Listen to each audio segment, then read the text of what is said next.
Step into the world of martial arts and 1980s nostalgia with The Karate Kid for the NES.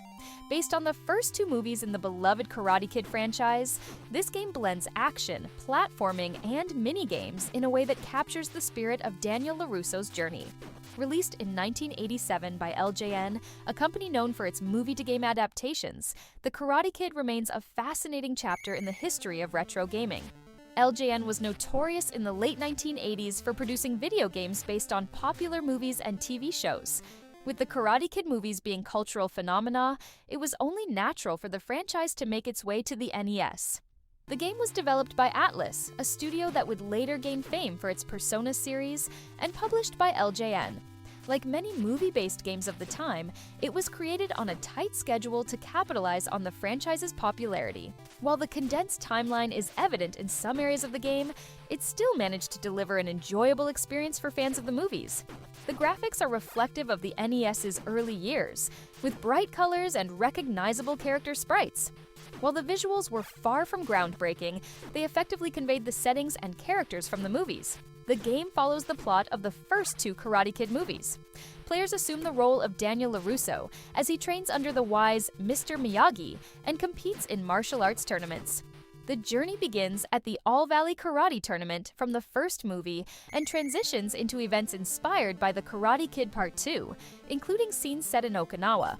It doesn't delve deeply into the story, assuming players are already familiar with the movies. Instead, it offers a series of levels and challenges that represent key moments from the movies. The game consists of 4 stages. Stage 1, the All Valley Karate Tournament players face a series of one-on-one battles against opponents in a simplified fighting game format. Stage 2, Okinawa Village Streets. This level shifts to side-scrolling action, where Daniel must fend off waves of enemies while navigating platforms and hazards. Stage 3, typhoon-flooded village players must rescue villagers and avoid obstacles in a setting inspired by the Karate Kid Part 2. Stage 4, the final battle. The game concludes with Daniel facing Chosen, the antagonist of the second movie, in a dramatic showdown.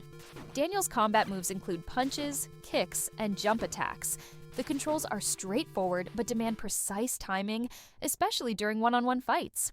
One of the game's standout features is its mini-games, which add variety and tie directly to moments from the movies. These include catching flies with chopsticks. Players must grab flies as they buzz around the screen. Breaking ice blocks, a timed button-mashing challenge where Daniel must break through blocks of ice. Dodging hooks, inspired by training sequences in the movie, Daniel must avoid swinging hooks. The game's difficulty is moderate, with some challenging sections requiring quick reflexes. While the short length may be a drawback for some players, the mini-games and nostalgic appeal provide reasons to replay it. LJN was often criticized for releasing mediocre movie-to-game adaptations, and The Karate Kid is frequently lumped into this category. However, the game's faithful nods to the movies and minigames make it a memorable experience for fans. It's fascinating to think that Atlus, a developer now revered for its RPG masterpieces, had a hand in creating this title. It is a glimpse into the company's humble beginnings. With only 4 stages, The Karate Kid is one of the shorter NES games. Skilled players can complete it in under 30 minutes, but its charm lies in its simplicity and faithfulness to the movies. Few players realize that Daniel can perform hidden techniques, such as the crane kick, which is devastating against enemies but requires precise timing to execute. Even though the game didn't revolutionize gaming, it holds a special place in the hearts of Karate Kid fans. It was one of the first attempts to bring the martial arts genre to a home console audience. The Karate Kid for the NES is a nostalgic piece of gaming history that captures the essence of the movies while offering a fun, if brief, experience. Though not without its flaws, it remains a charming tribute to one of the most beloved movie franchises of the 1980s. Did you grow up playing The Karate Kid on NES? Share your thoughts and memories in the comments below. Don't forget to like, subscribe, and hit that notification bell for more deep dives into retro gaming classics. Wax on, wax off, and we'll see you next time.